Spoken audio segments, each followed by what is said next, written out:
I wore my Apple Watch to brunch. I didn't even think about it. My stepfather did. In front of the diner, with my mom watching. Then he saw what the watch had recorded. And that's when everything changed. My name is Emma Lane, and I'm 32 years old. I've been living alone in Phoenix for over a decade now, writing code for a tech company downtown. Most Sunday mornings, I'm either debugging programs or hiking Camelback Mountain before the heat sets in. But that morning, I was driving to meet my mother for what she called a special family brunch. The text had come Friday evening. Emma, honey, Carl and I would love to see you Sunday. Just a nice brunch at Mel's Diner.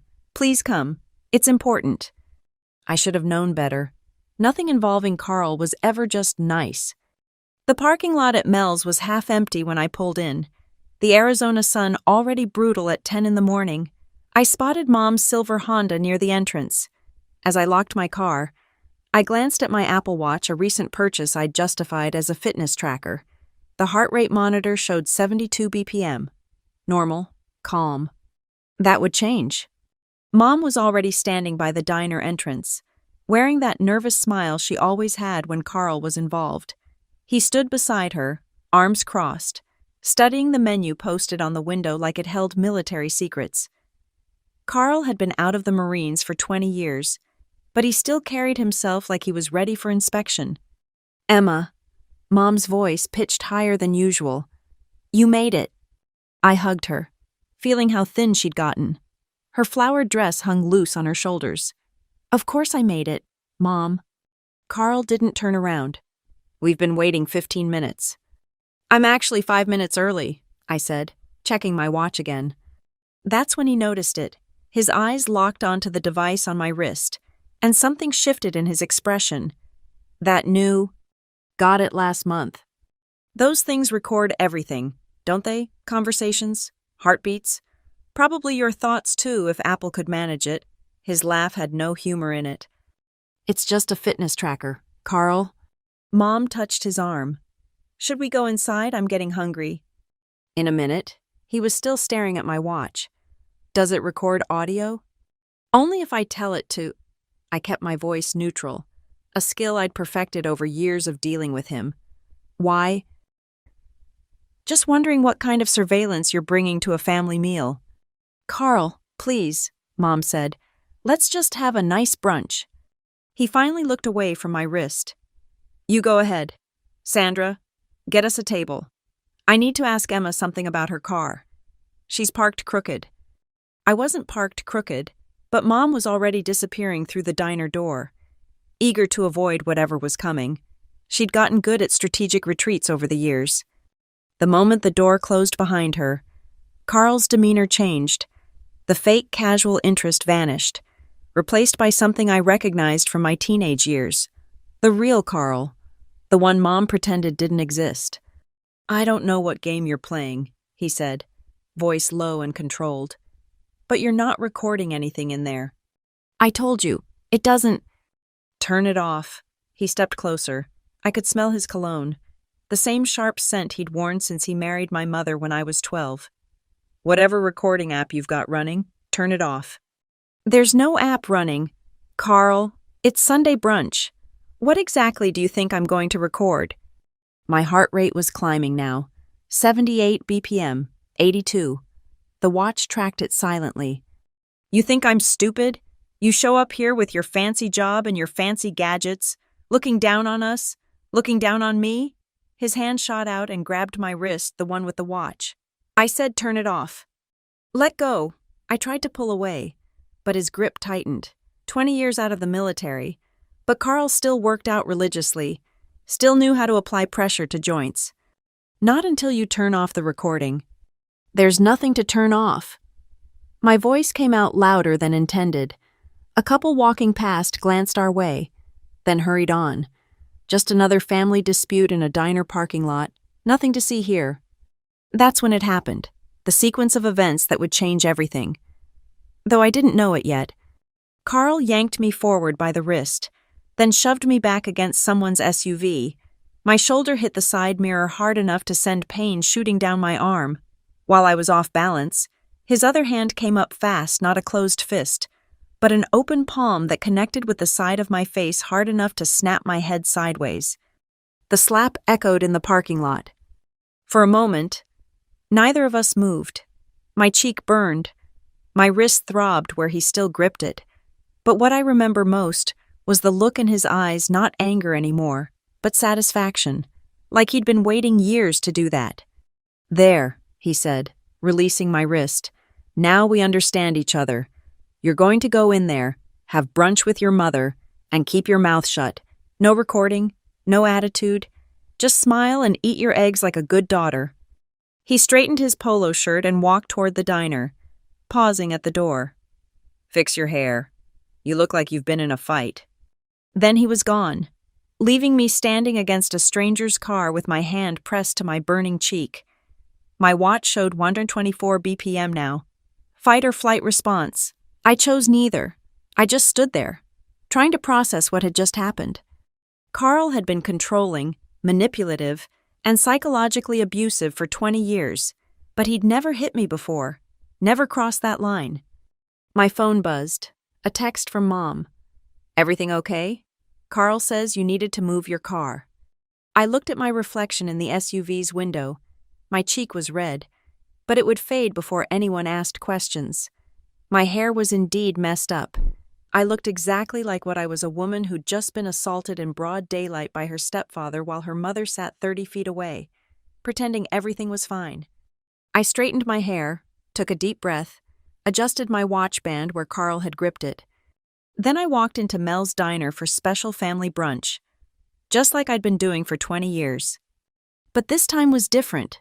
This time, something was recording. I just didn't know it yet. The first time I met Carl, I was 12 years old and thought he was going to save us. Mom had been struggling since Dad left 2 jobs. Constant worry about bills. That perpetual exhausted look single mothers master out of necessity. Then Carl appeared at her workplace, a security contractor with steady income and what seemed like stability. He brought flowers. He fixed our broken garbage disposal without being asked. He told me I was smart. "Emma's going to be something special," he'd said at their wedding, his hand on my shoulder for the photos. "I can tell. She's got that look, the kind that changes the world." I believed him. God, I was so desperate to believe him. The changes started small, rules that seemed reasonable at first. No talking during dinner unless asked a direct question. "It's about respect," he'd explained. "No friends over without his permission. I need to know who's in my house. No closing bedroom doors. Privacy is earned, not given." Mom went along with everything. "Carl knows what's best," she'd say, her voice taking on this strange, flat quality I'd never heard before. "He's been so good to us, Emma. We need to show appreciation." By the time I was 14, our house operated like a barracks. Chores had inspection standards. Homework was reviewed not just for completion, but for what Carl called excellence of effort. Phone calls were monitored. Internet usage tracked and limited to 1 hour on weekdays, 2 on weekends. "Structure builds character," Carl would say during his evening lectures.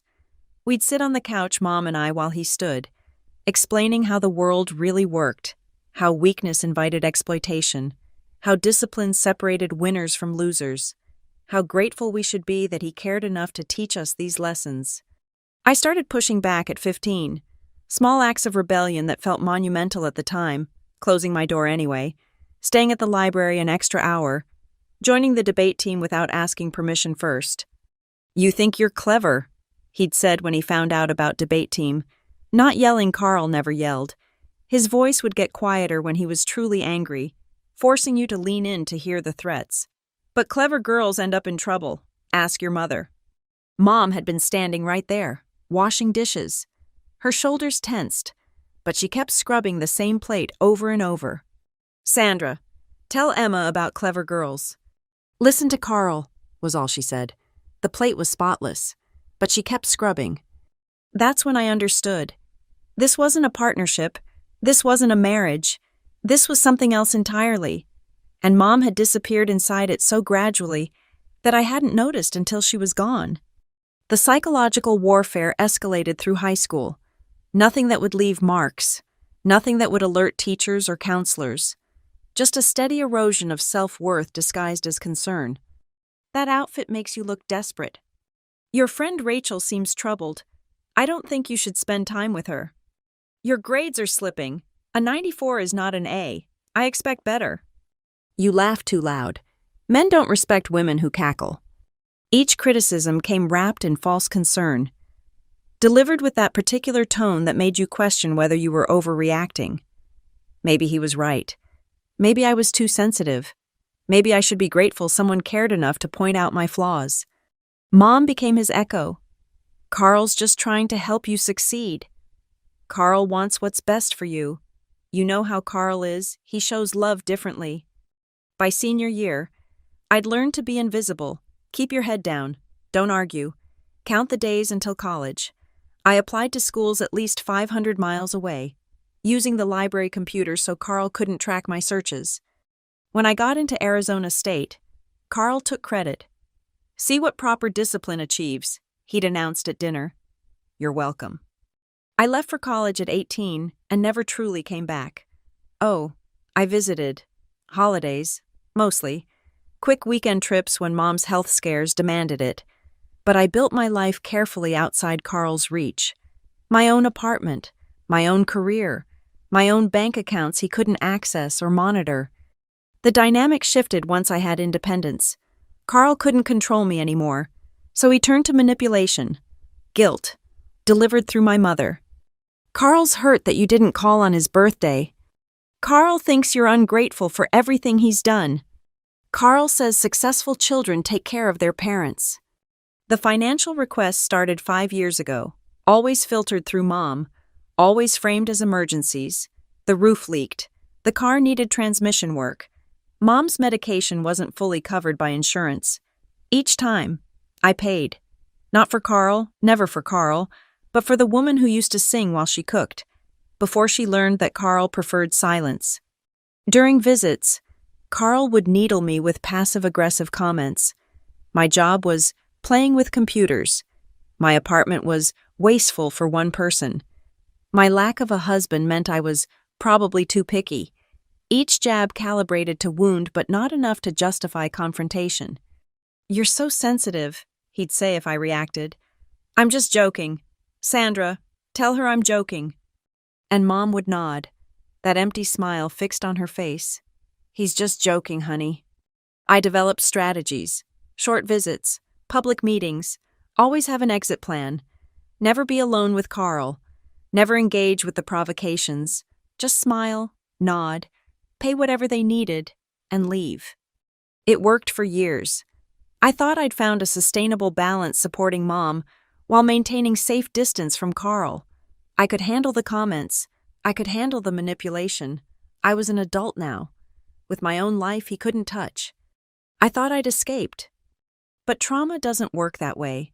It lives in your body, in your reactions, in the way you flinch when someone raises their voice. It's in the way you over-explain yourself, constantly justifying your right to exist. It's in the way you give money you don't have because somewhere deep down, you still believe love has a price tag. And sometimes, trauma sets traps.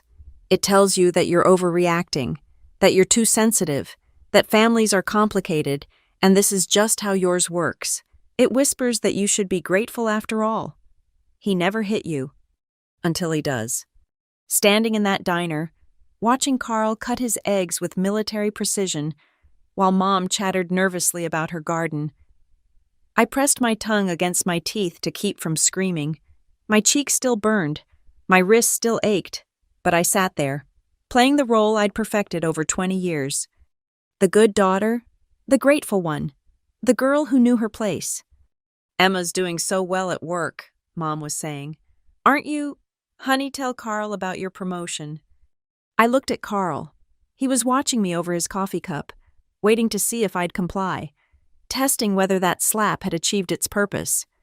It's nothing special, I heard myself say. Just a small raise. He smiled then, a real smile, the kind that reached his eyes. See, Sandra, she can be humble when she tries.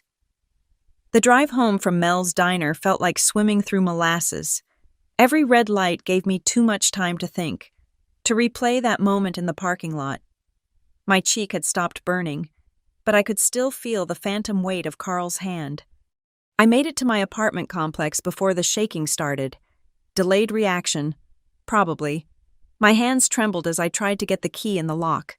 3 attempts before I managed it. Inside, I went straight to the bathroom mirror. No mark. Carl knew exactly how hard to hit enough to hurt, not enough to leave evidence. 20 years of practice controlling women had taught him that. I should have been angry. I wanted to be angry. Instead, I felt hollow, like someone had scooped out my insides and left just the shell. I sat on my couch and stared at the wall, trying to process what had happened. My phone buzzed. Mom. Thank you for coming today. Carl says he's sorry if he seemed gruff. You know how he gets about technology. Love you. Gruff. That's what we were calling assault now. I didn't respond. What was there to say that her husband had slapped me? She'd been 30 feet away and chose not to see it. She'd been choosing not to see things for 20 years. The financial text started the next morning. Emma, honey, I hate to ask, but the water heater went out. Carl got a quote, $1,800 to replace. I know it's a lot. I stared at the message during my morning meeting, barely hearing my team discuss sprint planning. Want $800, plus the $500 for Mom's medication last month, plus the $2,000 for the roof repair in January, plus. I'd been subsidizing their life for 5 years. Every emergency, every unexpected expense, every gap between Carl's security consulting checks, I covered it. Family takes care of family, Mom would say, as if family was supposed to be a one-way transaction. My salary as a senior software engineer was good, but not infinite. I'd drained my emergency fund twice, delayed car maintenance, skipped vacations, lived in a smaller apartment than I could afford because so much went to them. No, not to them, to her. I told myself it was for Mom, but the truth was messier. Every payment was a transaction money for the pretense of belonging, cash for the illusion that somewhere I still had a mother who loved me. Emma, your thoughts on the authentication module? I snapped back to the meeting. Sorry, can you repeat the question? After work, I found myself driving aimlessly through Phoenix. Not home, not anywhere specific, just moving. Because stillness meant thinking, and thinking meant acknowledging truths I'd spent years avoiding. My phone rang.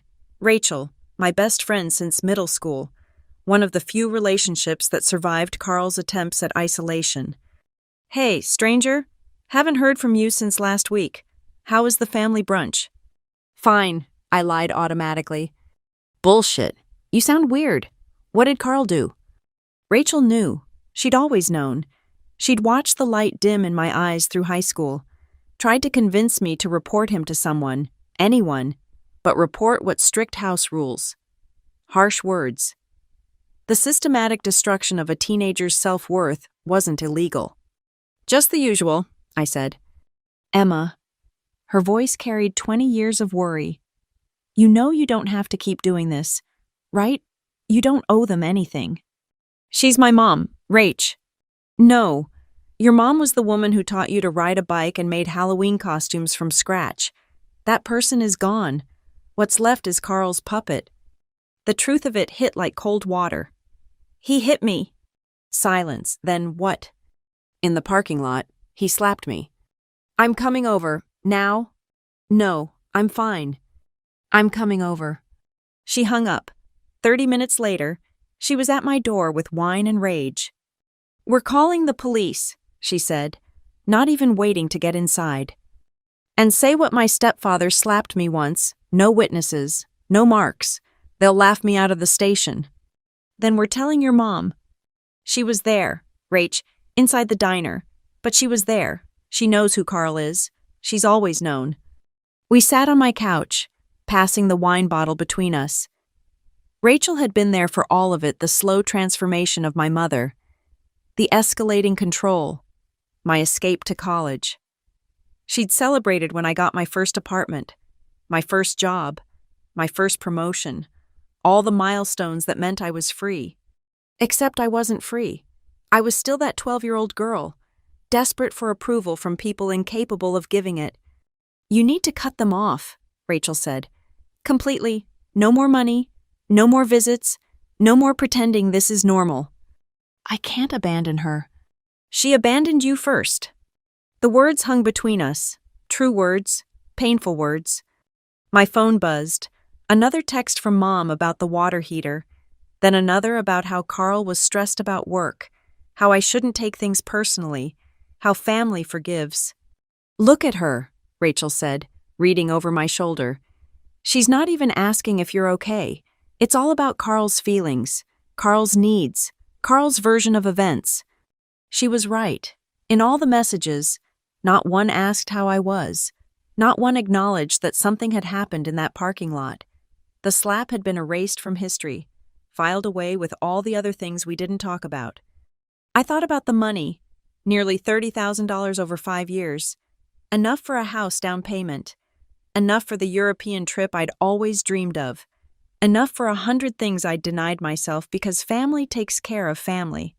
But what family? The mother who chose her abuser over her daughter, the stepfather who saw me as an ATM with inconvenient opinions. Where was my family when I graduated college, when I got promoted, when I needed surgery last year and took an Uber home because asking them for help wasn't worth the lecture about inconvenience? "I don't know how to stop," I admitted. "It's like I'm programmed. She asks, I pay, she calls, I answer, she pretends everything is fine, I pretend to believe her." "Then start small," Rachel suggested. "Don't respond to the water heater text. See what happens." What happened was escalation. When I didn't respond for 2 days, the messages multiplied. Mom called 6 times. Carl even sent a text rare for him reminding me about family obligations and how disappointed he was in my selfishness. By day 3, Mom was invoking my dead father. "Your dad would want you to take care of me." That's when something snapped. Not broke, snapped back into place. A piece of myself I'd lost at 12. When a man with military bearing promised to take care of us and I believed him. My dad would want a lot of things. He'd want his daughter to be happy. He'd want his wife to be safe. He'd want his memory to be more than a manipulation tactic. He wouldn't want this. I opened my banking app and looked at the automatic transfer I'd set up. $500 monthly to Mom's account, plus whatever emergencies arose. Money I sent without question, without thanks, without any acknowledgement of the sacrifice it represented. My finger hovered over the cancel transfer button. Not yet, but soon. Because Carl had made a mistake in that parking lot. He'd shown me exactly what I was to him, not a stepdaughter, not even a person, just an obstacle between him and complete control. But obstacles can move, and sometimes they can push back. I didn't know about the recording yet, didn't know that my watch had captured everything. All I knew was that something had shifted in that parking lot. Some final tolerance had been exceeded. The water heater could wait. They'd figure it out. They always had before I started paying. And maybe it was time to remember who I was before they taught me I was nothing. 3 days after the brunch, I was reviewing code when my Apple Watch pinged with a notification I'd never seen before. Fall detection event, review recording. I frowned. I hadn't fallen. The watch must have malfunctioned. But curiosity made me tap the notification. The health app opened, showing an incident logged Sunday at 10:47 a.m. My heart rate spiked as I realized that was the exact time Carl had shoved me against the car. There was an audio file attached. My hands trembled as I found my AirPods, needing privacy even though I was alone in my apartment. I pressed play. Carl's voice filled my ears, crystal clear. "I don't know what game you're playing, but you're not recording anything in there." My own voice, trying to stay calm. "I told you, it doesn't..." "Turn it off." The recording continued. Every word, every threat, the sound of my body hitting the car, the sharp crack of his palm against my face, even his satisfied breathing afterward. "Now we understand each other. You're going to go in there, have brunch with your mother, and keep your mouth shut." I played it 3 times. each repetition making it more real. The fall detection feature had interpreted the violent shove as a potential fall and automatically activated recording, a safety feature I'd forgotten about when I bought the watch. For 20 years, it had been my word against his. Every manipulation, every cruel comment, every moment of psychological torture all dismissed because there was no proof. Carl was too smart, too careful. He knew how to hurt without leaving evidence. Until now, I sat on my bedroom floor, laptop open, researching. The recording was legal. Arizona was a one-party consent state, and even if it wasn't, the recording was unintentional, an automatic safety feature, not deliberate surveillance. My phone rang. Mom again? I let it go to voicemail. Emma, honey, I don't understand why you're being so difficult. The water heater is getting worse. Carl says if we don't replace it soon, it could flood the garage. Please call me back. This silent treatment is childish. Childish. Being slapped by your stepfather and needing space was childish. I opened my laptop's recording app and played the audio again, this time saving multiple copies. One to my cloud storage, one to an external drive, one emailed to myself. Then I transcribed every word, noting timestamps. I said turn it off, 10:47:23. Not until you turn off the recording, 10:47:28. Sound of impact, 10:47:35. Sound of second impact, the slap, 10:47:42. Each timestamp was a fact. Each word was evidence. For the first time in 20 years, I had proof that I wasn't crazy, wasn't too sensitive, wasn't overreacting. Rachel came over that evening. I played her the recording without warning. Her face went from confusion to shock to fury. Holy shit, Emma, this is evidence. This is assault, recorded clear as day. I know. What are you going to do? I'd been asking myself that question all day. What do you do when you suddenly have power you never expected? When the careful balance you've maintained for decades suddenly tips? I don't know, I admitted. Part of me wants to send it to Mom. Make her listen to what happened while she was sitting in that diner, pretending everything was fine. And the other part knows she'd find a way to excuse it, or blame me for provoking him, or accuse me of editing the audio somehow. Rachel was quiet for a moment. You could go to the police. Could I? Emma, he assaulted you. You have it recorded. This isn't a gray area anymore. She was right. But 20 years of conditioning doesn't disappear overnight. 20 years of being told you're overreacting, too sensitive, too difficult, it leaves marks deeper than any slap. I need to think, I said. That night, I couldn't sleep. I kept replaying not just the recording, but every moment that led to it. Every time Mom chose Carl's version of events over mine. Every family gathering where I sat silent while he held court. Every check I wrote to keep peace in a war I'd already lost. At 3 a.m., I gave up on sleep and opened my journal, a habit from therapy I'd maintained for years. I wrote down everything I remembered about that morning. The way the sun hit the parking lot, the couple who walked past, the make and model of the SUV he'd pushed me against, details that might matter later, or might not, but needed to be preserved while they were fresh. Then I wrote a different list. Every incident I could remember from the past 20 years.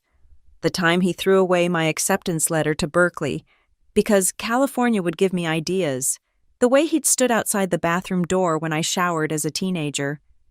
Checking that I wasn't wasting water. The diet he put me on at 14 because I was getting chunky, I wasn't. Page after page of memories I'd minimized, rationalized, buried. By sunrise, I had 12 pages and a clearer understanding of what that recording represented. It wasn't just evidence of one slap. It was validation of 2 decades of abuse that everyone around me had conspired to ignore. My phone buzzed with another text from Mom. This time, she'd attached a photo of the water heater, as if visual evidence of their need would overcome my silence.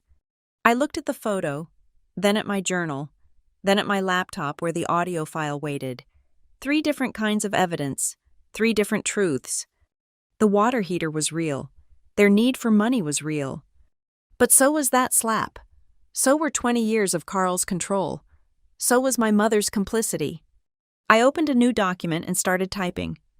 Mom, I have an audio recording of Carl assaulting me in the parking lot last Sunday. The sound of him shoving me against a car and slapping me was automatically captured by my watch's safety features. I have spent 3 days deciding what to do with this evidence.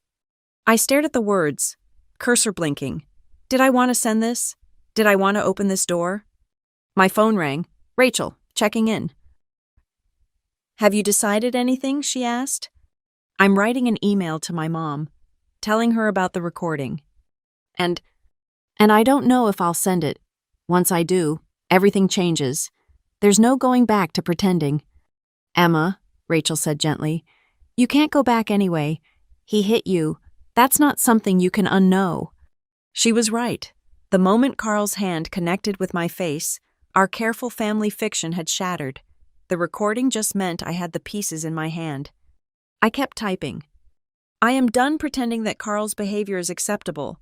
I am done funding a household where I'm not safe. I am done being asked to prioritize his comfort over my well-being. Each word felt like rebellion. Each sentence was a boundary I'd never been allowed to have. The water heater will have to wait, as will any future financial requests. I need time and distance to decide how to proceed with this recording. My finger hovered over send. Once this email left, Mom would tell Carl. He'd know about the recording. He'd know I had power now. He'd be afraid. The thought should have brought satisfaction. Instead, I just felt tired, bone-deep exhausted from 20 years of navigating his moods, managing his ego, shrinking myself to avoid his anger. But I was done shrinking. I hit send. Then I closed my laptop, put on my running shoes, and went to Camelback Mountain. I needed to move, to feel my body as something other than a target. As I climbed, my watch tracked every step, every heartbeat, the same device that had protected me without my knowledge. At the summit, Phoenix spread below in morning light. Somewhere down there, my mother was probably reading my email. Somewhere, Carl was about to learn that his careful control had cracked. My watch buzzed. A text from Mom. I didn't read it, not yet. For now, I just stood on that mountain, breathing free air, holding proof of my truth in digital form. It wasn't justice yet. It wasn't healing yet. But it was a start. Marissa Reeves had been my college roommate before she became a lawyer.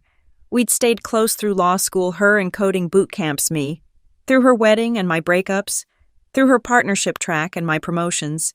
She was the friend you called at 2 a.m. with emergencies, or apparently, at 9 a.m. on a Tuesday with evidence of assault. I need to see you, I said when she answered. It's important. How important I'm supposed to be in court in 2 hours important, or I need wine and tissues important. I have an audio recording of Carl hitting me. Silence. Then, I'm clearing my afternoon. My office. 1 p.m. Bring the recording and any documentation you have. This was why I loved Marissa. No questions about why I'd waited 3 days. No demands for immediate details. Just practical next steps. Her law office was downtown Phoenix, all glass and modern lines. I'd been there for holiday parties and lunch meetings, but never as a potential client. The receptionist smiled and waved me through. I was expected. Marissa's office had floor-to-ceiling windows overlooking the city. She stood when I entered, coming around her desk to hug me. Okay, she said, guiding me to the sitting area. Tell me everything. Start from Sunday morning. I told her about the brunch invitation, the parking lot, the slap. She took notes on a legal pad, occasionally asking for clarification. When I finished, she held out her hand. Let me hear it. I'd transferred the audio to my phone. As Carl's threats filled her office, Marissa's expression hardened. When the slap sounded that sharp crack of palm on skin, she flinched. Play it again, she said when it ended. The second time, she closed her eyes, listening like a doctor with a stethoscope. When it finished, she was already reaching for her laptop. First things first, she said, typing. This is admissible evidence. Arizona is one-party consent, and even if it wasn't, Your watch's automatic safety feature makes this unintentional recording, which has different legal standards. I don't want to destroy their lives, I said, the words tumbling out. I just want him to never touch me again. Marissa looked up from her laptop. Emma, he assaulted you. That's a criminal offense. You could file charges. Could and should are different things. She studied me with the expression that made her formidable in courtrooms. Tell me about your history with Carl. The context matters. So I told her, 20 years compressed into 40 minutes. The control, the manipulation, the financial drain. She took pages of notes, occasionally making sounds of disgust. This is a pattern of abuse, she said when I finished. The physical assault is just the latest escalation. Emma, this man has been psychologically torturing you for 2 decades. I know, but... No buts. Listen to me. Both as your friend and as your lawyer. You have options here. Criminal charges are one path. A restraining order is another. Civil suit for assault and battery is a third. You could pursue all 3, or none, or any combination. She pulled up statutes on her computer, explaining each option. Criminal charges meant police involvement, potential arrest, trial. A restraining order would legally forbid contact. Civil suit could result in financial damages. What do you want? She asked finally. Not what you think others want. Not what would cause the least drama. What do you want? I'd been asking myself that question for days. I want to never see him again. I want to stop giving them money. I want my mom to acknowledge what happened, just once. And I hesitated. And I want him to be afraid of me, the way I've been afraid of him. Marissa smiled grimly. That last one we can definitely achieve. Here's what I suggest we start with a cease and desist letter. Formal notice that any further contact will result in legal action. We include a transcript of the recording, not the audio itself, but enough that he knows we have it. What if he denies it? Then we send the actual audio. Emma, this recording is your ace. We don't play it unless we have to, but he needs to know we have it. She drafted the letter while I watched. Legal language transformed my messy pain into structured paragraphs. The assault became battery. The years of control became pattern of harassment. My trauma became damages. We'll also address the financial exploitation, she said, typing. No more money. Any further requests will be considered harassment. My phone had been buzzing steadily. 12 missed calls from Mom. 6 from Carl, unusual for him. Multiple texts I hadn't read. They're panicking, I said. Good. They should be. Emma, can I be frank? Always. Your mother is not going to choose you. I know that's hard to hear, but you need to accept it. She's had 20 years to protect you and hasn't. This recording won't change that. I know, I whispered, and I did. The child in me hoped differently, but the adult knew better. Marissa printed the letter, sliding it across to me. Read it. Make sure you're comfortable with everything. The letter was 3 pages of beautiful, terrifying legal language. It outlined the assault, referenced the recording, demanded no further contact, and warned of legal consequences for violations. It was everything I'd wanted to say for 20 years, translated into language Carl would have to respect. It's perfect, I said. We'll send it certified mail. He'll have to sign for it. That gives us proof of delivery. She paused. Emma, once we send this, things will escalate before they get better. Are you prepared for that? I thought about the 12 missed calls, the frantic texts I hadn't read, the water heater that had become a symbol of everything wrong in our relationship. They've already escalated, I said. I'm just finally escalating back. Marissa squeezed my hand. I'm proud of you. This takes courage. It takes a recording. If I didn't have proof... Stop. Even without the recording, your experience is valid. The recording just makes it easier to prove. There's a difference. She was right, but 20 years of gaslighting had left its mark. I needed that external validation, that irrefutable evidence that I wasn't crazy. What happens after we send the letter? I asked. Best case, they respect it and leave you alone. Realistic case, They'll try to circumvent it, contact you through other people, show up at your work, escalate the emotional manipulation. That's when we consider the restraining order. And worst case, he comes after you. She said it matter-of-factly. Men like Carl don't like losing control. When threatened, they often lash out. Do you have somewhere safe to stay? I hadn't considered physical danger. Carl was controlling, not violent, except he'd already crossed that line once. I can stay with Rachel for a while. Good. I also want you to document everything from now on. Every contact attempt, every message through third parties, every time you see them in public, time, date, details, build a file. She gave me a folder with her business card, copies of Arizona statutes, and resources for domestic violence survivors. That last one made me pause. Is that what this is, domestic violence? Emma, he hit you. He's controlled and manipulated you for 20 years. He's financially exploited you. Yes, this is domestic violence. It doesn't have to look like movies to be real. I left her office with the folder clutched to my chest. The letter would go out tomorrow. By Thursday, Carl would know I had evidence. By Friday, everything would be different. In my car, I finally checked my messages. Mom's texts had evolved from confusion to anger to desperation. Emma, what is this about a recording? This is ridiculous. Call me immediately. Carl is very upset. You need to explain yourself. Are you trying to destroy our family? Your father would be ashamed of you. Please, honey, let's talk about this like adults. If you don't respond, I'm coming to your apartment. That last one was sent an hour ago. I started my car and drove, not home, but to Rachel's. As I pulled into her driveway, my phone rang. Mom again. This time, I answered. Emma, finally. What is this nonsense about a recording? Her voice was shrill, panicked. In the background, I could hear Carl talking, though not his words. It's not nonsense. Mom, your husband assaulted me. I have it recorded. That's impossible. Carl would never. He did. Sunday morning, in the parking lot. You were inside the diner. Silence. Then, quieter. I'm sure it's a misunderstanding. You know how sensitive you are. There it was. The same dismissal I'd heard for 20 years. But this time, I had proof. I'm sending Carl a legal notice tomorrow. He's not to contact me again. Neither are you.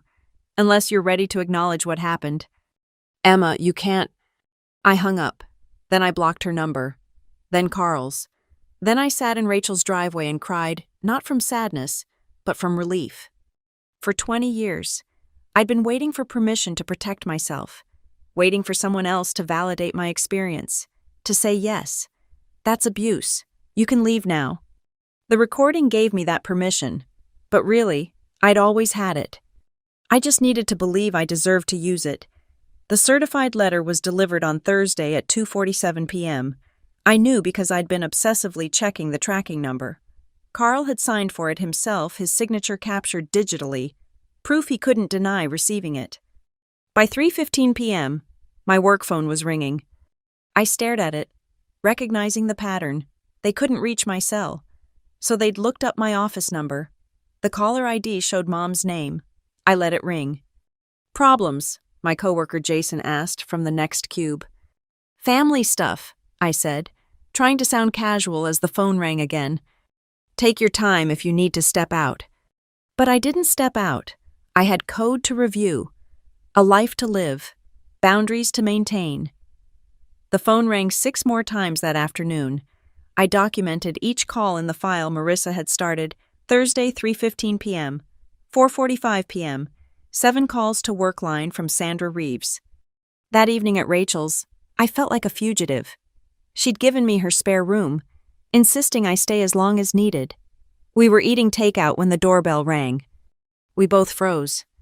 I'll check the camera, Rachel whispered, pulling up her doorbell app. It was a police officer.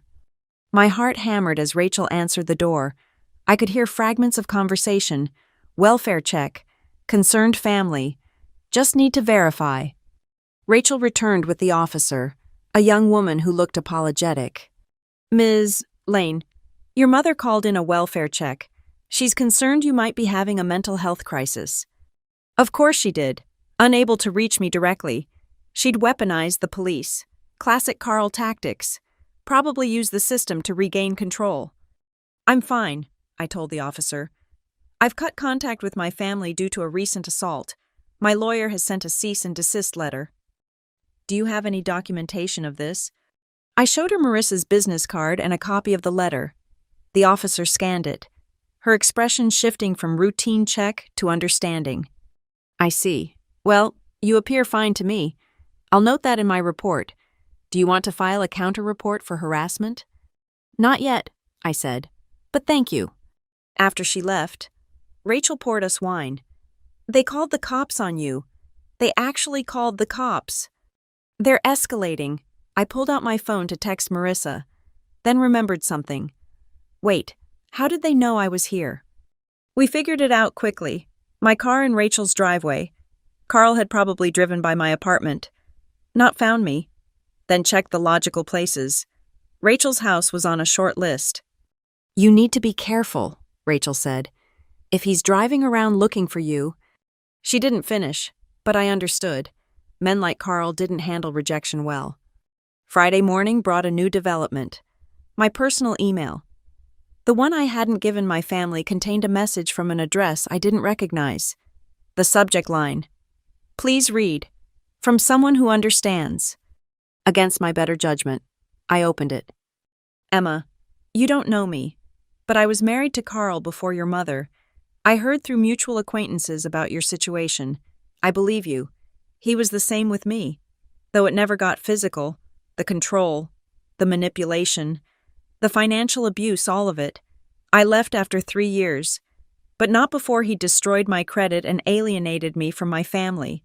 If you need a witness for any legal proceedings, I'm willing to testify about his pattern of behavior. Stay strong, Diana Morrison. I read it 3 times. Carl's ex-wife. Mom had always painted her as unstable, bitter, unable to handle Carl's strong personality. Another woman gaslit into silence. I forwarded the email to Marissa with a note. Is this helpful? Her response was immediate. Very. Call me. This establishes pattern, Marissa said when I called. If we need to go to court, having a previous victim testify is gold. Can I reach out to her? Yes. Good. Also document that welfare check. That's harassment through official channels. If they do it again, we file for the restraining order immediately. The weekend passed in strange quiet. No calls to my work phone. No surprise visits. No police. The silence felt ominous, like the eye of a storm. Monday morning, I understood why. My boss called me into his office first thing. Emma, I need to ask you something difficult. We received a concerning call about you on Friday. My stomach dropped. From who? A man claiming to be your stepfather. He suggested you were having a mental breakdown, stealing family money, making false accusations. He was quite insistent that we should be aware of your instability. I sank into the chair. Carl had called my employer. He'd tried to destroy my job. I need you to know, my boss continued, that we didn't give his claims any credence, but I'm obligated to inform you and document the incident. Do you need any support from the company security escort to your car? Work from home arrangements. Maybe work from home for a while, I said, my voice barely steady. I'm handling a family situation with legal counsel. Take whatever time you need, and Emma. We've instructed reception not to put through any calls from your family. If this escalates, we'll involve building security. I made it to the bathroom before the panic attack hit. Locked in a stall. I gasped for air as the full weight of Carl's intentions crashed over me. He wasn't just angry, he was trying to systematically destroy my life, my job, my credibility, my freedom.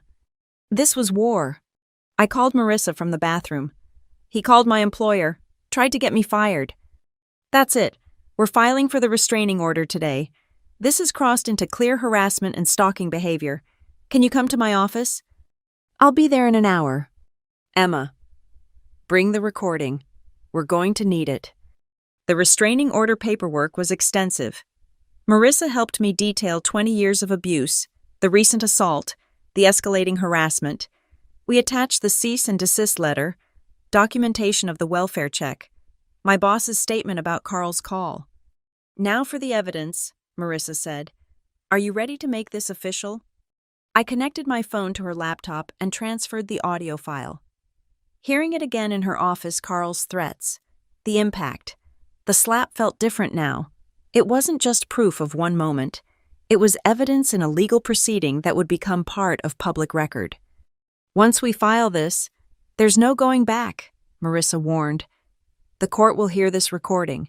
Carl will hear it played in front of a judge. Are you prepared for that?" Was I 20 years of conditioning screamed to protect the family secrets, to handle this quietly, to not make waves? But Carl had called my job. He'd sent police to check on me. He was the one who'd chosen war. "File it," I said. Marissa nodded and began preparing the filing. As she worked, she explained the process. Emergency orders could be granted same day if the judge found immediate danger. The full hearing would follow within weeks. "Given the escalation pattern and the physical assault, I think we'll get the emergency order," she said. "That gives you immediate protection while we wait for the full hearing." My phone buzzed. A text from an unknown number. I almost ignored it, then saw the preview. "This is your mother, please." I'd blocked her number, so she'd gotten a new one, or borrowed someone's phone. The full message was longer. "This is your mother. Please don't do this. Carl is sorry. He never meant to hurt you. You're destroying our lives over a misunderstanding. I'm begging you as your mother, stop this before it goes too far. We can work this out as a family. Don't let outsiders tear us apart. I love you." I showed Marissa. She photographed it for evidence.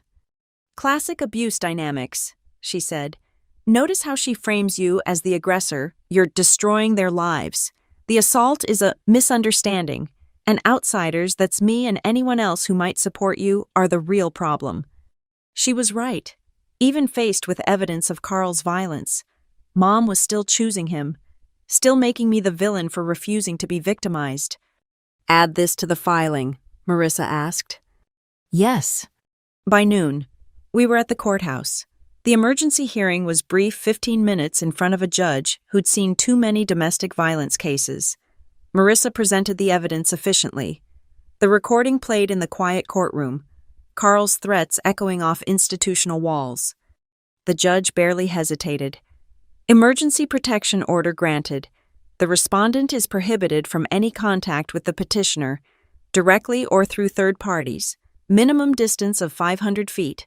Full hearing scheduled for," she checked her calendar, "November 15th. Next case." And just like that, I had legal protection. A piece of paper that said Carl couldn't come near me. As we left the courthouse, Marissa explained next steps. Carl would be served within 24-48 hours. Once served, any violation would result in immediate arrest. "This is when he'll be most dangerous," she warned. "Men like him don't handle loss of control well. Stay vigilant." But for the first time in 20 years, I felt something other than fear when thinking about Carl. I felt powerful. He could call my job, send police, recruit flying monkeys to text me. None of it mattered now. The law was on my side. The recording had tipped the scales. That night at Rachel's, I opened a bottle of good wine, the kind I never bought because that money might be needed for Mom's emergencies. As I sipped it, I thought about Diana Morrison, Carl's ex-wife who'd reached out, another woman who'd survived him. Maybe that's what this was, not just my story, but part of a larger pattern. Carl the predator, targeting women he could control until one finally had evidence. My watch lit up with my evening reminder to review the day. I looked at the device that had accidentally saved me. This piece of technology Carl had feared for all the wrong reasons. He'd been right to fear it, just not for the reasons he thought. The war wasn't over. November 15th loomed, but for tonight, I was safe behind legal walls and good friends and the sweet taste of wine I could finally afford. The meeting happened at a Starbucks on Central Avenue. 3 weeks after the restraining order was served, I'd chosen the location for its publicity, its security cameras, It's easy exits. Marissa had advised against any meeting, but I needed to see my mother one last time, to give her one final chance. She was already there when I arrived, hunched over a cold coffee, looking older than her 58 years. The designer purse I'd bought her last Christmas sat beside her, but her clothes were wrinkled, her usually perfect hair unwashed. 10 minutes, I said, sitting across from her. That's all. Emma, sweetheart. Just say what you came to say. She reached for my hand. I pulled back, placing both hands around my own coffee cup. Her face crumpled at the rejection. I don't understand how we got here, she began. 1 minute we're having brunch, the next you're filing restraining orders, and Carl's not allowed within 500 feet of you. He hit me, Mom! He says he didn't. He says you're making it up, that the recording could be anything. Stop. I pulled out my phone, found the audio file. You want to hear it? You want to hear your husband threatening me, the sound of him shoving me into a car, the slap. Her eyes widened in panic. No, that's not necessary. Why? Because hearing it would make it real. Because then you couldn't pretend anymore. She was crying now, quiet tears that didn't smudge her waterproof mascara. Even in breakdown, she maintained appearances. You don't understand what you're doing to us, she whispered. Carl can't work with this on his record. Security firms don't hire men with restraining orders. We're going to lose the house. That's what you're worried about, the house. Where will I go? Emma, I'm almost 60. I haven't worked in 15 years. I don't have any savings. Carl handles the money. Without you helping. Without his job. The manipulation was so transparent it almost hurt. Make me responsible for their financial crisis.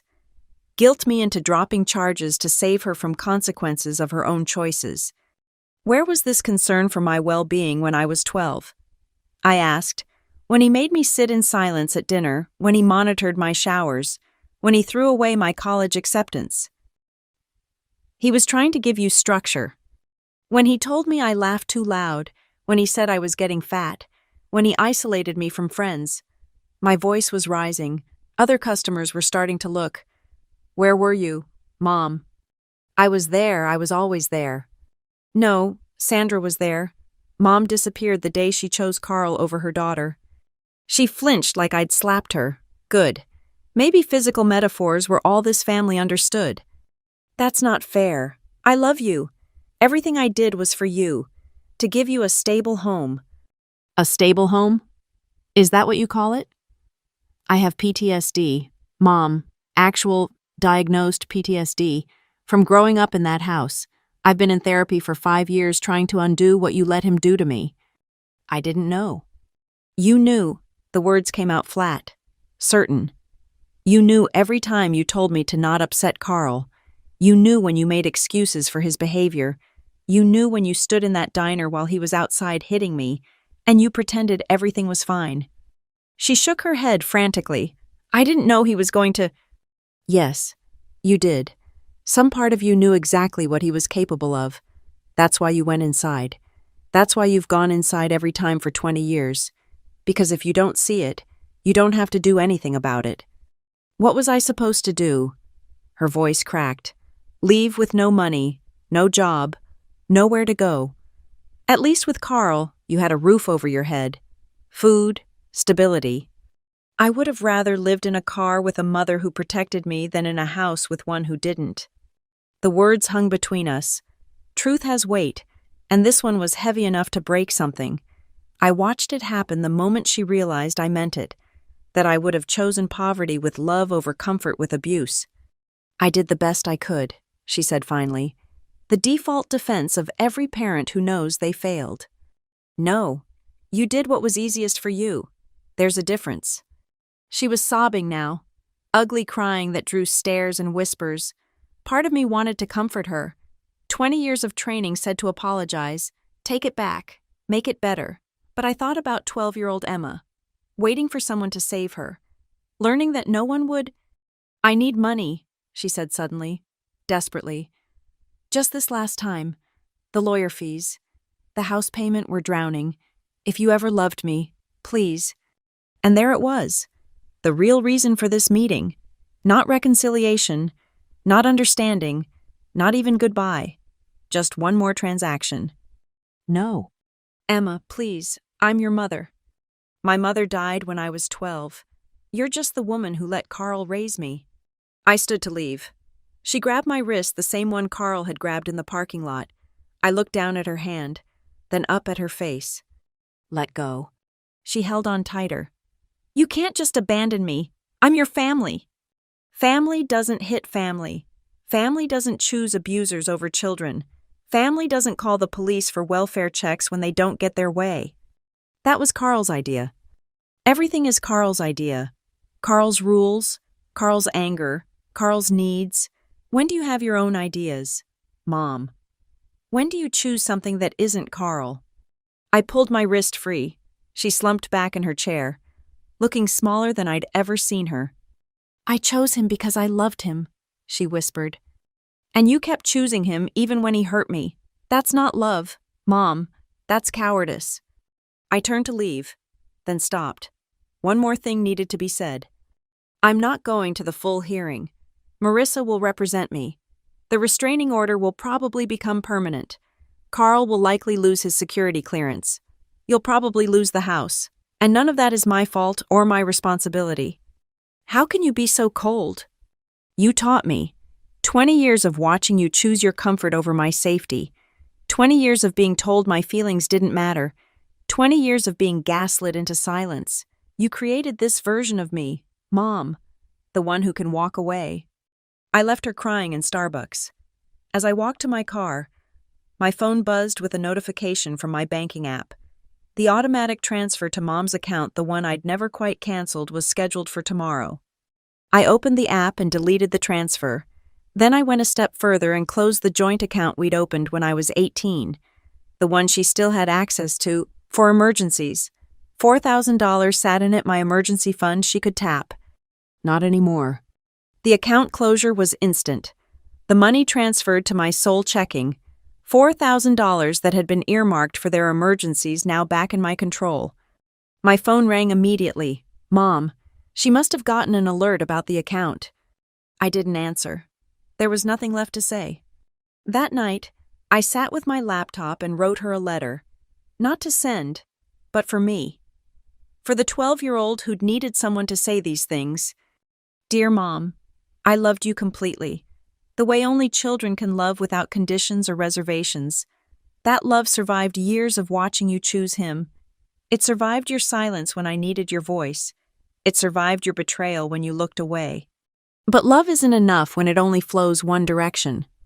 You'll tell people I abandoned you, that I'm cruel, ungrateful, mentally unstable. You'll paint yourself as the victim of a vindictive daughter. Carl will help you craft this narrative because it serves him too. But we both know the truth. You abandoned me first, in 1,000 small ways over 20 years. Every time you said, "Don't upset Carl." Every time you made excuses. Every time you chose his comfort over my safety. I'm not abandoning you now. I'm just finally choosing myself the way you never chose me. I hope someday you find the courage to leave him. Not for me, that ship has sailed, but for you. For the woman you were before Carl convinced you that love meant disappearing. But I won't wait for that day anymore. I've spent 20 years waiting for you to save me. Now I'm saving myself. Goodbye, Mom. I saved the letter in a folder labeled Things I'll Never Send and closed my laptop. Tomorrow would bring new challenges, the full hearing, Carl's inevitable extinction burst, Mom's continued manipulation. But tonight, I sat in my own space, with my own money, making my own choices. The 12-year-old girl who'd believed Carl would save them was gone. In her place sat a woman who'd learned the hardest lesson. Sometimes the only person who can save you is yourself. And sometimes saving yourself means letting go of the people who should have saved you first. The courtroom was smaller than I'd expected for the full hearing. November 15th had arrived faster than seemed possible, and I sat next to Marissa at the petitioner's table, my hands folded carefully to hide their shaking. Carl sat across the aisle with his lawyer, a man who looked like he specialized in getting bad men out of consequences. Carl wore his best suit, the one he saved for important security contracts. His military posture was on full display, every inch the respectable veteran. Mom sat in the gallery behind him. She'd lost more weight, her face gaunt beneath carefully applied makeup. She wouldn't look at me. "All rise for the Honorable Judge Patricia Reeves," the bailiff announced. No relation, despite the shared last name, just one of those cosmic coincidences that felt loaded with meaning. Judge Reeves was in her 60s, with silver hair and eyes that had seen too much. She reviewed the files in front of her, then looked up.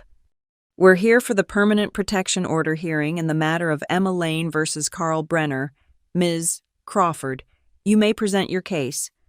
Marissa stood, every inch the professional. "Your Honor, we're seeking a permanent protection order based on documented physical assault and a pattern of escalating harassment. We have audio evidence of the assault, documentation of repeated contact attempts despite the emergency order, and evidence of the respondent attempting to interfere with my client's employment." "I'll hear the evidence." Marissa started with my testimony.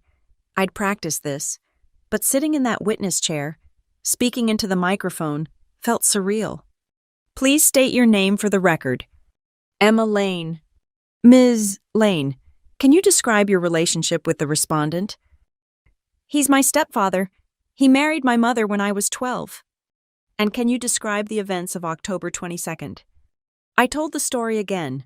The brunch invitation, the parking lot, the watch, each detail carefully recounted while Carl stared at me with undisguised fury.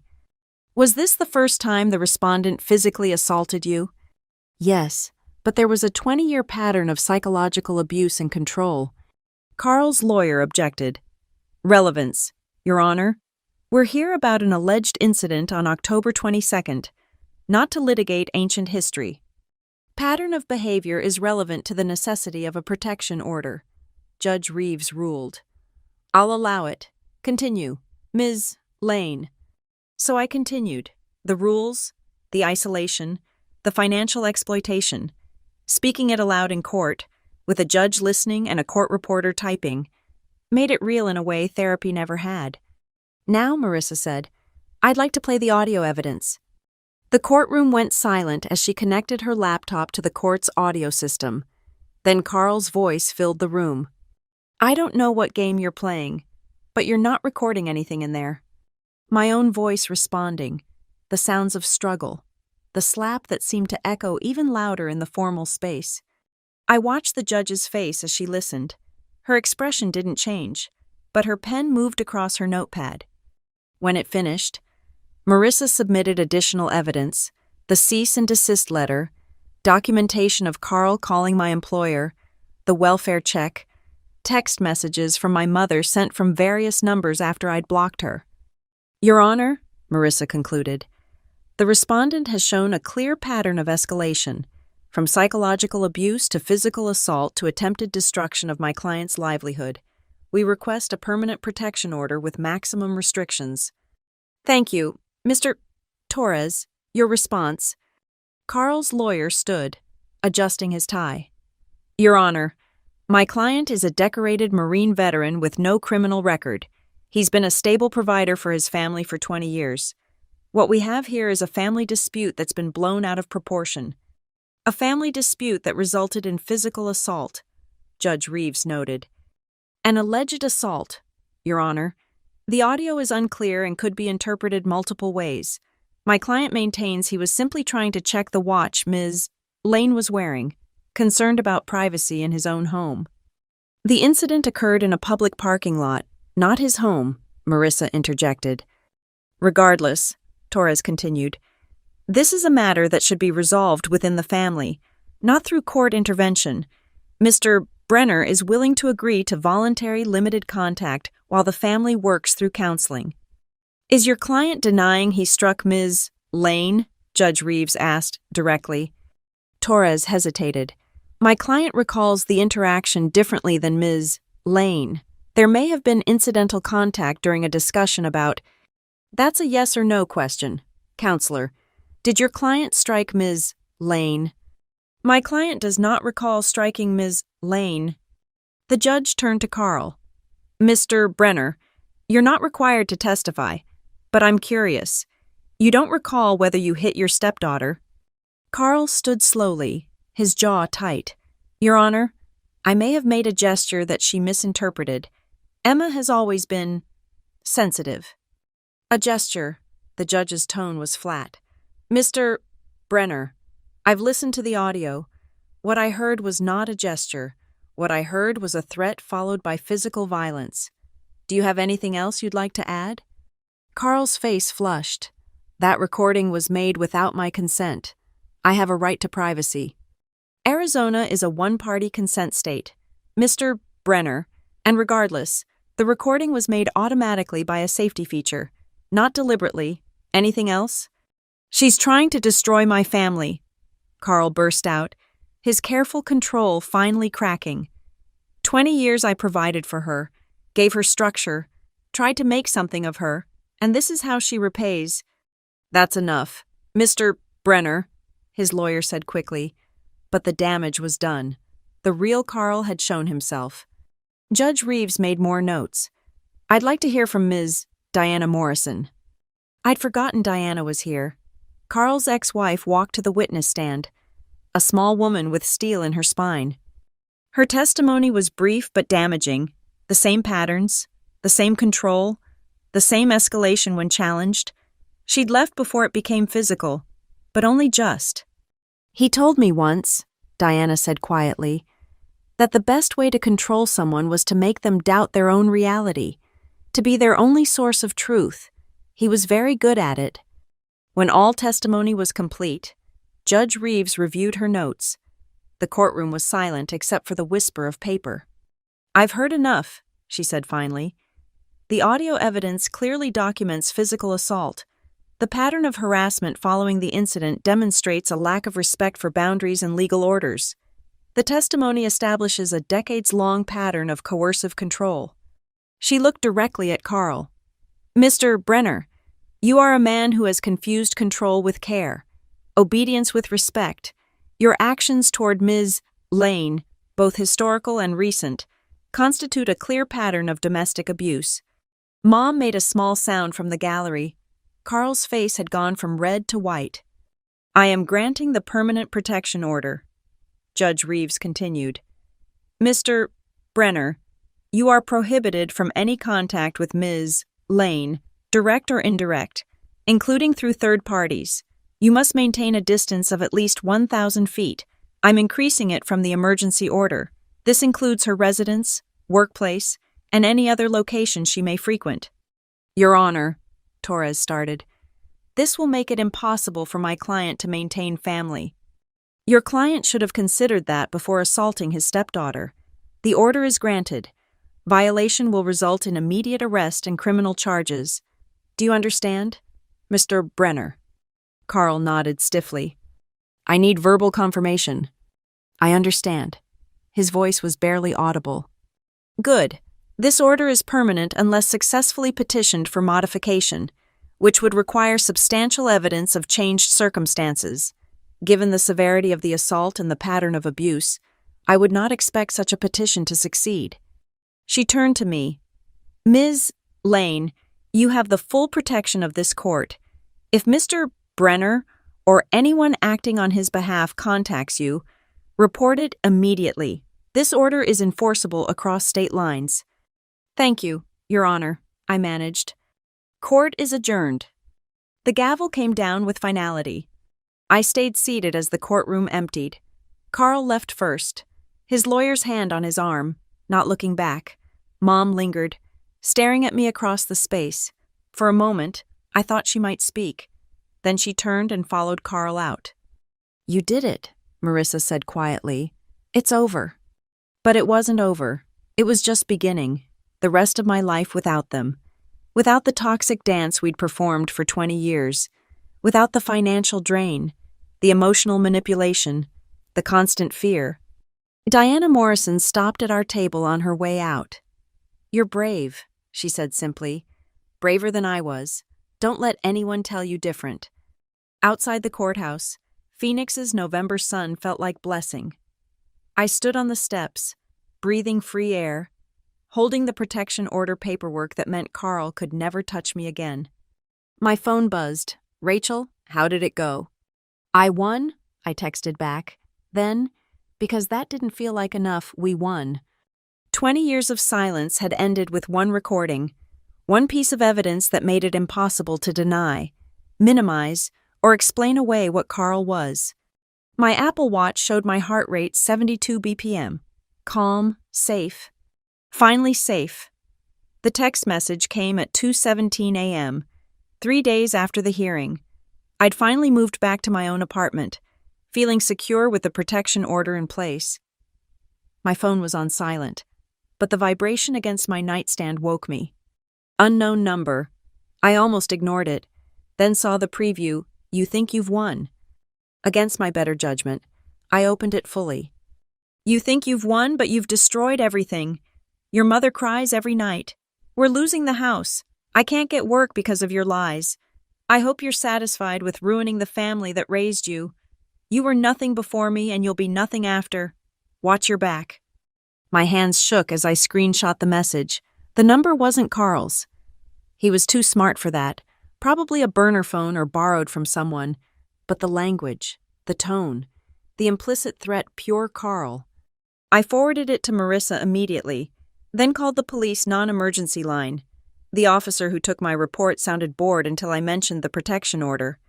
"He's not supposed to contact you at all, including through third parties or unknown numbers," she said. "We'll send someone to take a full report. Save that message and don't delete anything." 2 officers arrived within an hour. They took photos of the message, documented the number, and filed a violation report. "We'll attempt to trace the number," Officer Chen explained. "If we can prove it was him, he'll be arrested for violating the protection order. In the meantime, consider changing your number." "I need my number for work," I said. "Can't I just block this one?" "You can, but he might use others. Document everything, every message, every attempt, build the case." After they left, I sat in my living room, unable to go back to sleep. The apartment felt less safe now. Knowing Carl was out there, angry and desperate, I checked the locks twice, made sure the security system was armed, kept my phone close. The next morning brought another surprise, an email to my work address from a Gmail account, concernedcitizen847@gmail.com. Subject: Emma Lane, important information for employers. My stomach dropped as I read. "To whom it may concern. You should be aware that your employee Emma Lane has a history of mental instability and making false accusations. She recently fabricated evidence against her stepfather, a decorated veteran who raised her since childhood. She has destroyed her family with lies and manipulation. I thought you should know what kind of person you employ. Someone who would turn on their own family is capable of anything. She may seem normal, but she is dangerous and delusional. Consider this a warning from someone who knows the truth. A concerned citizen." I immediately forwarded it to my boss and Marissa. Within minutes, my boss called. "I wanted you to know we're taking this seriously as harassment," he said. "It is tracing the email headers, and we're adding it to the file we've started. Are you okay?" "I'm documenting everything," I said, trying to sound steadier than I felt. "Good. And Emma, take whatever time you need. Your safety comes first." Marissa was less reassuring. "He's escalating," she said when I called. "The protection order was a narcissistic injury. He's lost control and he's lashing out. We need to file criminal charges for the violation." "Will that make it worse?" "Maybe temporarily, but it establishes consequences. Right now, he thinks he can skirt the edges of the order. We need to show him he can't." That afternoon, I went to the police station to file formal charges. The detective assigned to my case was a woman named Rodriguez, who'd clearly seen this pattern before. "Protection orders are only as good as their enforcement," she said. "The fact that he's already violating it tells me he doesn't respect the law. We'll pick him up today." Today. The sooner the better. Men like this escalate when they feel powerless. How's your security at home? I thought about my standard apartment locks, the basic security system. It could be better. Consider upgrading, camera doorbell, reinforced locks. Maybe stay with friends for a few days after we arrest him. He'll be angrier after. The arrest happened that evening. I wasn't there, of course, but Mom made sure I knew about it. Another unknown number.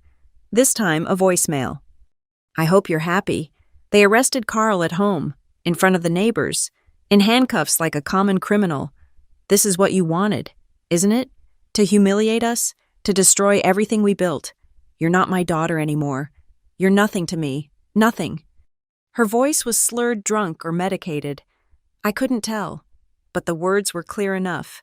I saved this message too, adding it to my growing file of evidence. Rachel insisted I stay with her again. Just until things calmed down, she said. But we both knew things might get worse before they got better. That night, I researched security systems, door reinforcements, personal safety apps. The hypervigilance I'd lived with as a teenager returned with a vengeance.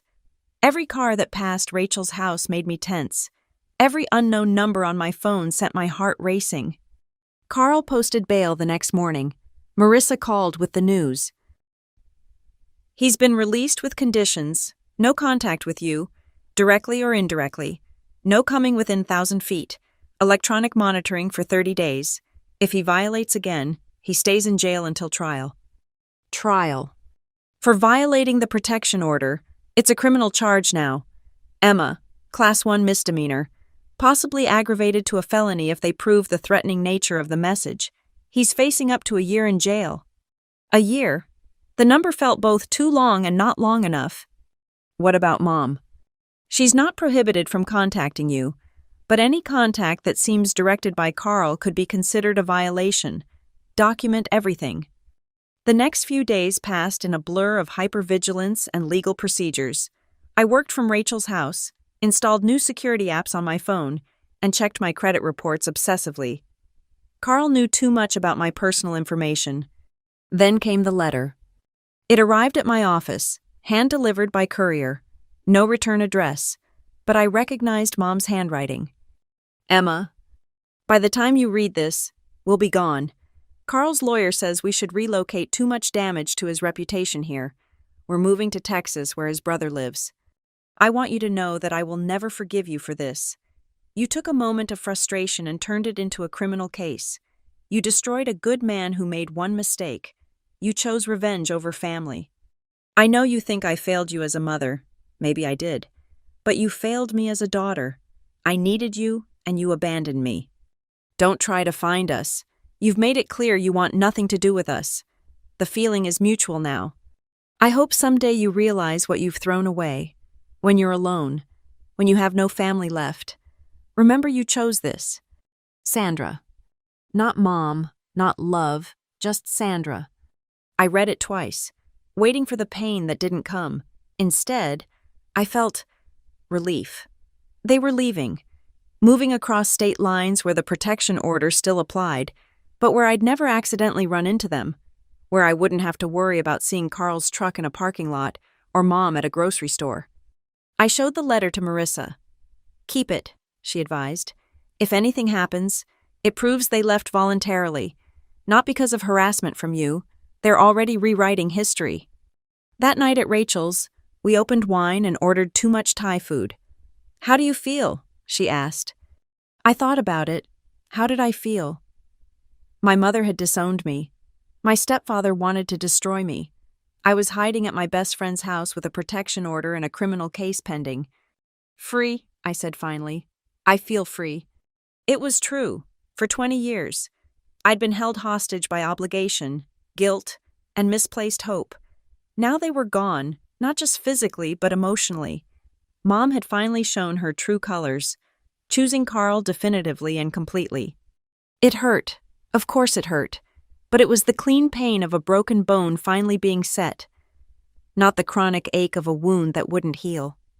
My phone buzzed, another unknown number, but this time, it was Diana Morrison. I heard they're leaving town, she texted. You did what I couldn't. You stopped him. Be proud of that. I saved her message too, but not in the evidence file. This one went in a new folder labeled Support, because that's what I was building now, not a case against Carl, but a life without him. The war wasn't over. There would be a trial. There might be more messages, more threats, more extinction bursts of rage, but the tide had turned. Carl had made a critical error in that parking lot. He'd let his mask slip in a way that technology could capture, and in doing so, he'd given me the key to my own freedom. As I sat with Rachel, eating pad thai and planning security upgrades for my apartment, I felt something I hadn't experienced in 20 years. Hope. 1 month later, I sat alone at a different brunch spot, a small cafe in Tempe with outdoor seating and good coffee. My Apple Watch showed 10:47 a.m., the same time Carl had hit me, but now just another moment in a Sunday that belonged entirely to me. I'd returned to my apartment 2 weeks ago, new locks installed, security cameras at every entrance, a doorbell that sent video directly to my phone. The hypervigilance was fading slowly, replaced by something that felt like normal caution. My phone sat face down on the table. No anxious checking for messages from Mom. No dread of seeing unknown numbers. The silence that had felt ominous at first now felt peaceful. "More coffee?" the server asked. "Please," I said, smiling genuinely. As she poured, I thought about the trial scheduled for next month. Carl faced up to a year in jail for violating the protection order. His lawyer was pushing for a plea deal, community service, and anger management instead of jail time. Marissa said it was likely he'd take it. Men like Carl rarely did well in custody. "Let him," I'd told her. "I don't need him in jail. I just need him gone." And he was gone. Mom, too. Their Texas forwarding address was on file with the court. But I had no intention of using it. That chapter was closed. My bank account had never looked better. Without the constant drain of manufactured emergencies, I'd saved more in 1 month than in the previous 6. Next week, I was finally booking that European trip, 2 weeks in Italy, something I'd dreamed about since college but never felt I could afford. Emma. I looked up to find a woman I didn't recognize, mid-40s with kind eyes and careful body language. "I'm sorry to interrupt," she said quickly. "I'm Sarah. I was in court last month. For your hearing, I was there for my own protection order, and I heard your testimony." I tensed slightly, but she held up her hands. "I just wanted to thank you. Hearing your story, seeing you stand up to him, it gave me courage. I went through with my order, left my husband, got my kids safe." Her voice cracked slightly. "You probably don't remember, but when you talked about that recording, about finally having proof, I felt that in my bones." "I'm glad you're safe," I said, meaning it. "Me too, both of us," she smiled. "Anyway, I won't keep you. I just saw you and had to say something. Enjoy your brunch."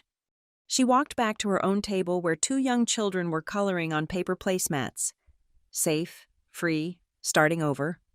I thought about cycles, how Carl had probably learned his control from someone else, passed it to Mom, tried to install it in me. How many generations of women had suffered in silence because they didn't have proof, didn't have support, didn't have options? But cycles could be broken. I was proof. Sarah was proof. Diana Morrison was proof. My food arrived eggs Benedict with fresh fruit. Something I'd never have ordered during family brunches where Carl dictated acceptable choices. I took a photo, not for social media but for myself, a record of this small freedom. My watch buzzed with a calendar reminder: therapy, Tuesday 3 p.m. I'd kept going, even after the crisis passed. There was so much to unpack, so many years of damage to address. But my therapist said something last week that stuck. "You're not healing from one slap, Emma. You're healing from 20 years of being told that slap was coming if you stepped out of line." She was right. The physical assault was just the period at the end of a very long sentence. As I ate, I mentally drafted an email I'd been considering. "Diana, I wanted to thank you again for your testimony and your support. I've been thinking about what you said, how many others might be out there, struggling with similar situations. I'm wondering if you'd be interested in starting a support group. Nothing formal, just a safe space for people who've survived this kind of control. Let me know your thoughts, Emma. Maybe something good could come from this." Maybe my story could help others the way Sarah said it helped her. My phone buzzed. I almost ignored it, then saw it was Rachel. Beach trip next weekend. I know you're saving for Italy, but local fun is important too. I smiled and typed back, absolutely. Because that was the thing about freedom, it wasn't just the absence of control, it was the presence of choice. Small choices like weekend trips and brunch orders. Big choices like pressing charges and going no contact. All the choices in between that made up a life. Carl had been wrong in that parking lot. He'd said I was nothing without him, would be nothing after him, but I wasn't nothing. I was Emma Lane, software engineer, loyal friend, trauma survivor, and owner of my own life. I paid my check, left a good tip, and walked to my car. The Arizona sun was bright but not yet brutal. My watch tracked my steps, my heart rate, all the small data points of a life in motion. As I drove home, I passed the exit for Mom and Carl's old neighborhood. I didn't feel the pull anymore. No guilt, no obligation, no wondering if this time would be different. They'd made their choice. I'd made mine. My apartment welcomed me with its new security and hard-won peace. I had work to do, code to review, a life to build, dreams to chase. But first, I made a cup of tea and sat on my balcony, looking out at the city that had become my true home. My watch showed a notification, monthly summary.